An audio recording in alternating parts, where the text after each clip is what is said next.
Hey there, Sharon Horne-Ellstrom here. Welcome to Supersize Your Business. Today we are talking about how to use the SOAP framework. Step 2, let me grab my SOAP framework, goodness me. Whoop! SOAP framework, step 2, options to supersize and grow your business, specifically with respect to the mental health of our organization. Yesterday we came up with a problem, a challenge, an obstacle, a roadblock, a setback, something with respect to the thinking, the beliefs, any mental related topic in your organization that you want to address using the SOAP framework. We picked one the day before yesterday. Then yesterday, we told ourselves and documented what is our current story about this. And then we said, okay, we documented what is our storyboarding. If you did, great. If you didn't, that's okay too.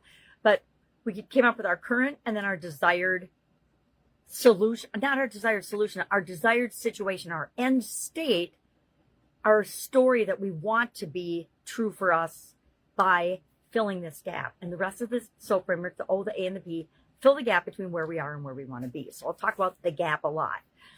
Today, I'm nabbing a tool from systems thinking, the 5 C's, and I'm using that in both the Be a Better You Annual Challenge and here on Supersize Your Business as a tool to help us really clarify and brainstorm different possible ways to fill that gap.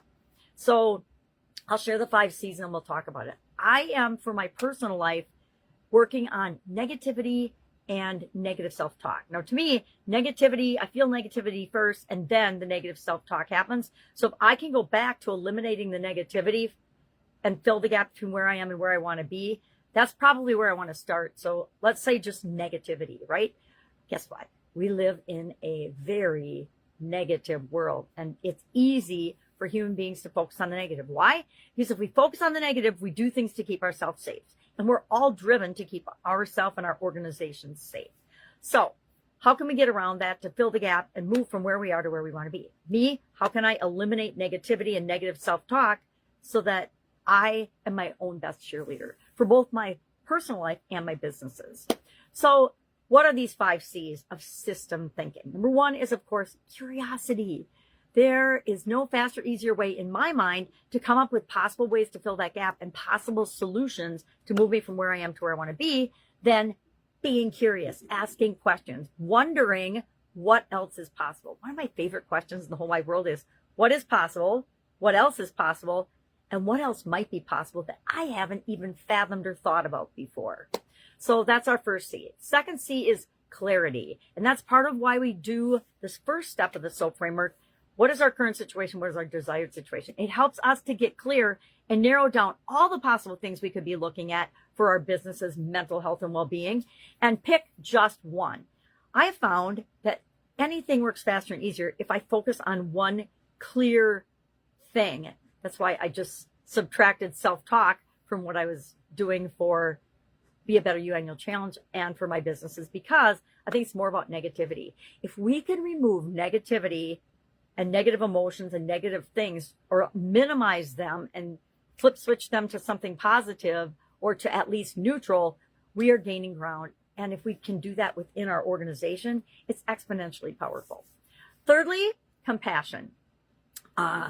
In my story, I beat myself up a little bit yesterday about negative self-talk and things like that. And I can tell you gazillions of stories of me being embarrassed because of my negative self-talk.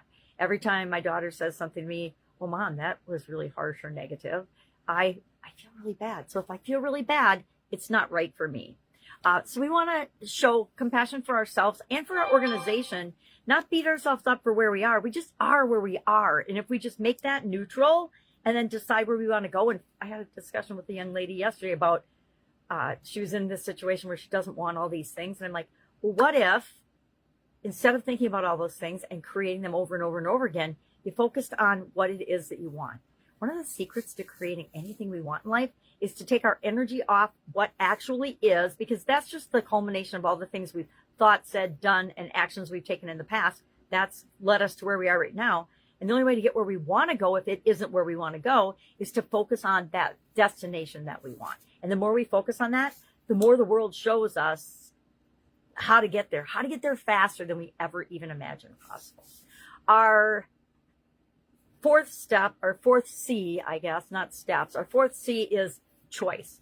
Realize we always have infinite possibilities and infinite choices. Part of why I always encourage people to brainstorm at least 10 ways to fill that gap as part of this step of the SOAP framework is because as humans, we tend to really narrow things down and be super simple about stuff, or the opposite. We can't make up our mind because there's so many possible options. So I say, come up with 10 ideas. You're only going to pick one to take action on, right? We're only going to take action on one thing at a time. Otherwise, we don't know if it works or not. It's like if you start changing your health and you change your sleep, you change your eating, you change your activity all at once, you don't know what the impact is of all of them. I've done that. I've massively changed my life in multiple areas all at once and got the results I wanted, but I wasn't sure what was really giving me the best possible results. And I wanted to do more of that. So I started to then separate out and do one thing at a time and pay attention and track that, because that way I can say, okay, yeah, me walking 6 miles a day, that's not, it's okay, but it's not really giving me the physical health result that I want.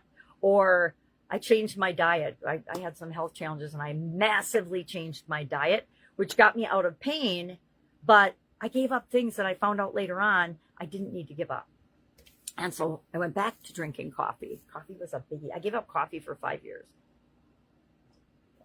Most people that know me can't believe I even could do that, much less exercise every day for a year. All right.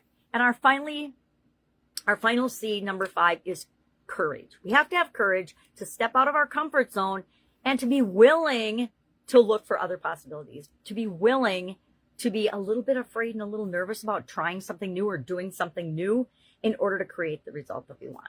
So today, what are we doing? We are looking at the gap between the mental health situation that we're looking at and applying the SOAP framework to, and where we want to be. What are at least 10 possible ways to fill that gap? Hopefully this framework helps you get more open-minded and it makes it easier for you to brainstorm different possible ways to fill that gap. For me, it really helps. It always helps if I can pull in a tool or a framework. And so that's why I like to share different frameworks, different tools from different industries, so that we all have our own toolbox full of these things that we can pull upon when the situation calls for it. All right. If I can help you with this in any way, shape, or form, hit me up. Literally done the SOAP framework thousands and thousands of times. So if you're struggling with any part of it, just ask. Go out, make it an awesome day, and I will, of course, be with you tomorrow.